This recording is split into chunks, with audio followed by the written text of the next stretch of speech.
Hello, welcome to our page and YouTube channel learn English. So আজকে আমাদের টপিকটা হচ্ছে টেন্স, যেটা আমাদের যাদের বেসিক ইংলিশে অনেক বেশি সমস্যা তাদের টেন্সেও অনেক সমস্যা হয়ে থাকে। এবং এই টেন্সে আমাদের যে প্রবলেমটা হয়, আমরা রাইটিং পার্ট বা স্পিকিং পার্টে বুঝতে পারি না কোথায় কখন কোন টেন্স ব্যবহার করতে হবে। তারপর আমরা অনেক সময় রুলগুলো ভুলে যাই, মিক্স আপ করে ফেলি। সো যাই হোক, আজকে আমরা খুব ইজিলি শিখবো যে কিভাবে আপনারা কম সময়ের মধ্যে টেন্সে পারদর্শী হতে পারবেন এবং কিভাবে কোথায় কখন ইউজ করতে হবে, এবং আমরা টেন্সের যত রুলস আছে সেটা সিম্পলি কাভার করারও চেষ্টা করব। সো শুরু করা যাক। সো টেন্সটা মূলত কি? টেন্সটা হচ্ছে আমাদের ভার্বের এমন একটা ফর্ম, যে ফর্মের মাধ্যমে আমরা বুঝাই যে কোন সময়টাকে আমরা রিপ্রেজেন্ট করতে চাচ্ছি বা কোন সময়কে আমরা উপস্থাপন করতে চাচ্ছি। এখন সময় বলতে কীরকম সময় হয়ে থাকে? নর্মালি সময়টাকে 3 ভাগে ভাগ করা হয়েছে টেন্সে: present, past and future. Present মানে হচ্ছে বর্তমান কাল, পাস্ট মানে হচ্ছে অতীতকাল, অ্যান্ড ফিউচার মানে হচ্ছে ভবিষ্যৎকাল। ওকে, এখন আমরা আমাদের নেক্সট স্লাইডে চলে যাচ্ছি, যেখানে আমরা ফার্স্টে শিখবো হচ্ছে যে কোথায় কখন কোন টেন্স আমি ব্যবহার করতে পারবো। তো আমরা জানি যে টেন্সকে 3 ভাগে ভাগ করা হয়েছে, বা টেন্সে 3 রকমের সময় আছে। একটা হচ্ছে প্রেজেন্ট টেন্স মানে বর্তমান কাল, পাস্ট টেন্স মানে অতীতকাল, এবং ফিউচার টেন্স মানে হচ্ছে ভবিষ্যৎকাল। আমরা শুরু করছি হচ্ছে একদম, আপনারা কার্সরটা ফলো করতে পারেন, আমরা লেফট সাইড বা বাম সাইড থেকে শুরু করছি প্রেজেন্ট টেন্স দিয়ে। তো প্রেজেন্ট টেন্সকে আমাদের সিম্পল 4টা ফর্মে ভাগ করা হয়েছে। একটা হচ্ছে সিম্পল প্রেজেন্ট, একটা হচ্ছে present continuous, present perfect and present perfect continuous. এখন কোথায় কখন কোন টেন্স ব্যবহার করব? ওকে, যখন আমি এখানে ফার্স্ট আমাদের সিম্পল প্রেজেন্টে বোঝানো হয়েছে যে used for general truths or habits, মানে যখন আমি কোনো সাধারণ সত্য বা এটা ইউনিভার্সাল ট্রুথ আর চিরন্তন সত্যও হতে পারে, কিংবা অভ্যাসগত তথ্য বা হ্যাবিচুয়াল ফ্যাক্টস দেওয়ার সময়ও আমি এই সিম্পল প্রেজেন্ট টেন্স ব্যবহার করতে পারবো। এখানে আমি এক্সাম্পল দিয়েছি আপনাদের বোঝানোর জন্য। The sun rises in the east মানে সূর্য পূর্ব দিকে ওঠে। এটা কি একটা জেনারেল ট্রুথও হতে পারে বা ইউনিভার্সাল ট্রুথও হতে পারে, চিরন্তন সত্য। ওকে, যদি আমি হ্যাবিচুয়াল ফ্যাক্ট বুঝাতে চাই, on that case I could say she drinks tea regularly or she drinks tea every morning, এভাবে বলতে পারি। সো এটা হচ্ছে সিম্পল প্রেজেন্ট টেন্স। আপনি আপনি জাস্ট একটা জিনিস বলি, রুলস যে মুখস্থ করতে হবে যে না, এত রুলস মুখস্থ করা লাগবে না। যারা রুলস মুখস্থ করতে ভয় পান তারা সেন্টেন্সের স্ট্রাকচারটা বুঝবেন।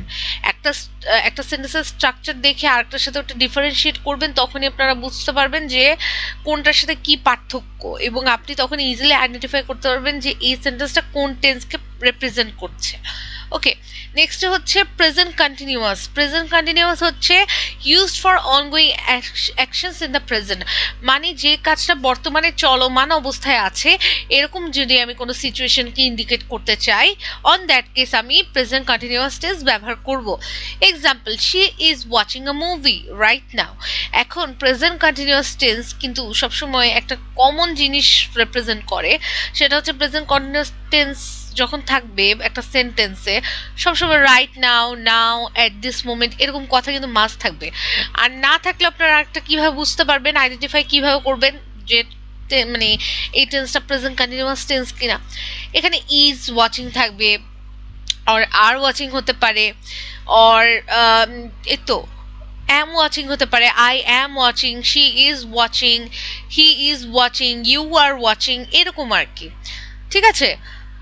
ওকে, সো নেক্সট ওয়ান হচ্ছে present perfect, use to indicate past actions with present relevance, মানে আমি এমন একটা অতীতের ঘটনা বা অতীতের যে কি বলে অ্যাক্টিভিটি কে বোঝাতে চাচ্ছি, কিন্তু সেটা বর্তমানে প্রাসঙ্গিকতা রেখে বোঝাতে চাচ্ছি। মানে এটা আমি অতীতে অলরেডি করে ফেলেছি, কিন্তু আমি বর্তমানে পরিস্থিতির সাথে প্রাসঙ্গিকতা রেখে যদি কোনো কিছু বোঝাতে চাই, অন দ্যাট কেস আমি ব্যবহার করব হচ্ছে প্রেজেন্ট পারফেক্ট টেন্স।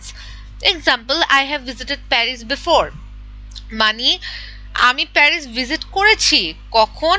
আগে করেছি। এখানে দেখেন হ্যাভ ভিজিটেড মানে কি, এটা প্রেজেন্ট টেন্স বোঝাচ্ছে।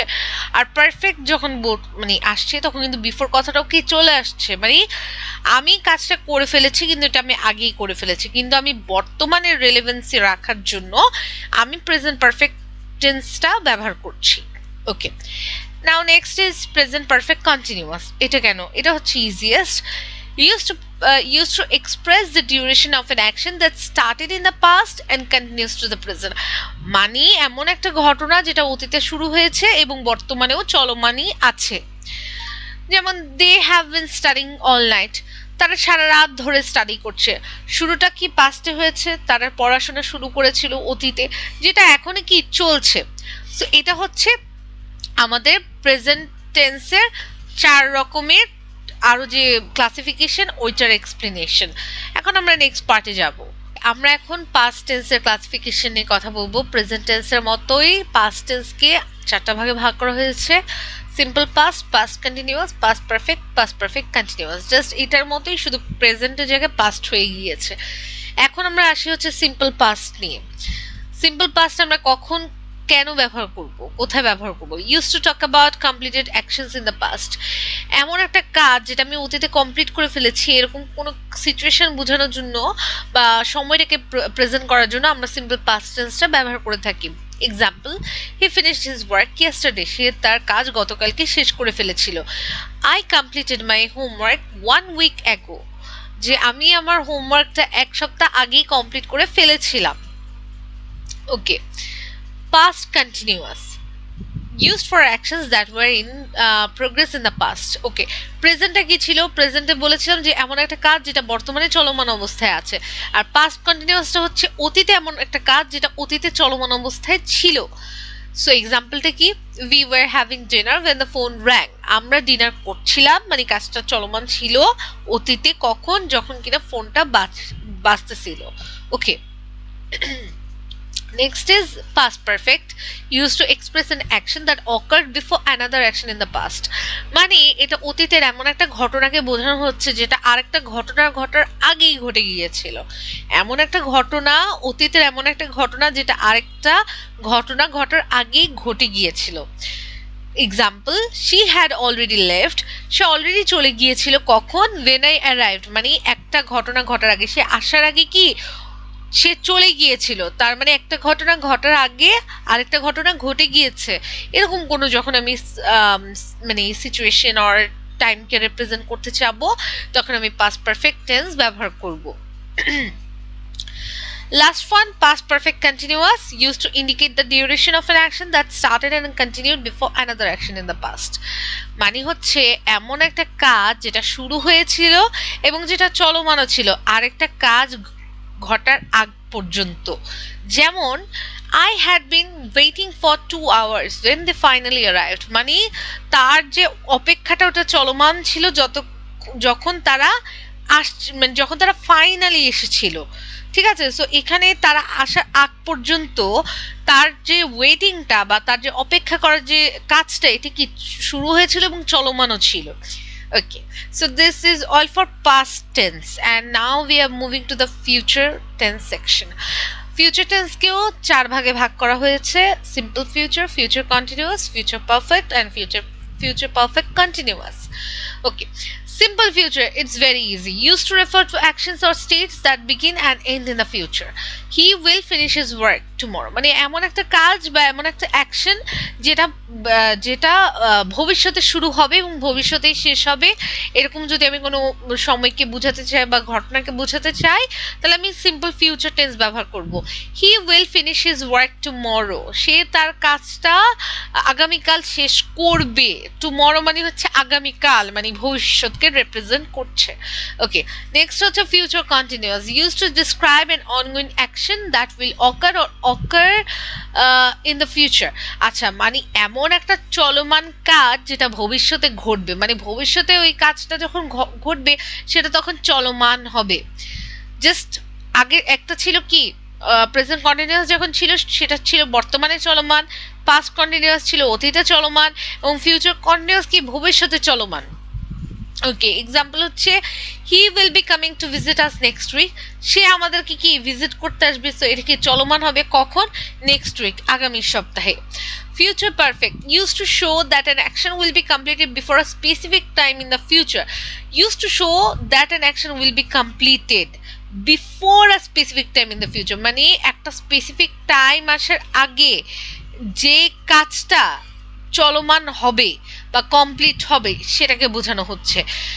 বাই দ্য নেক্সট মান্থ আসার আগেই I will have finished my project, মানে আমি আমার কাজটাকে শেষ করে ফেলবো, মানে একটা স্পেসিফিক টাইম আসার আগে কি ওই কাজটা কমপ্লিট হয়ে যাবে। বাট দুইটাই কি ভবিষ্যতেই ঘটবে, এখানে কিন্তু একটা জিনিস বুঝবেন, স্পেসিফিক টাইমও ভবিষ্যতে আসবে এবং যে কাজটা আপনি করতে যাবেন সেটাও ভবিষ্যতে হবে, কিন্তু স্পেসিফিক টাইমটা আসার আগেই যদি সেই কাজটা ভবিষ্যতে ঘটে যায়, অন দ্যাট কেস আমরা ফিউচার পারফেক্ট টেন্সটা ব্যবহার করব। Example, by next month I will have finished my project, মানে নেক্সট মান্থ আসার মধ্যেই আমি আমার কাজটা কি বা প্রজেক্টটা কি কমপ্লিট করে ফেলবো। Future perfect continuous used to express the duration of an action that will be ongoing before a specific time in the future. মানে এখানে আমরা আগে এক্সাম্পলটা পড়ি। By the time she arrives, I will have been waiting for 3 hours. মানে সে আসার আগে বা সে যতক্ষণে আসবে ততক্ষণ কি তার যে ওয়েটিংটা ওটা কি চলমান থাকবে না।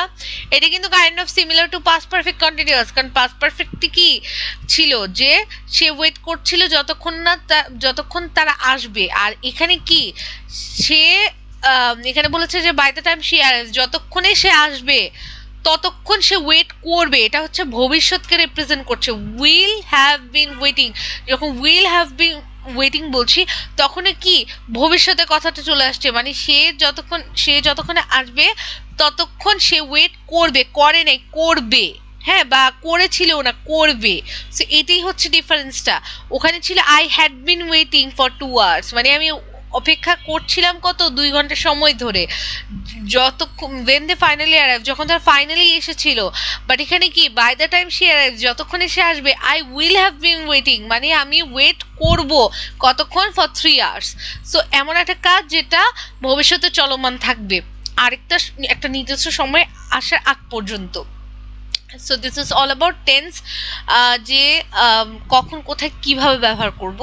এবং আমাদের নেক্সট ভিডিওটা আমরা কভার করব হচ্ছে যে রুলগুলো নিয়ে, যে টেন্সের রুলগুলো আপনারা কতটা সিম্পলি শিখে এবং অ্যাপ্লাই করতে পারবেন। So thank you so much for watching my video and please like, comment, share and subscribe. Thank you.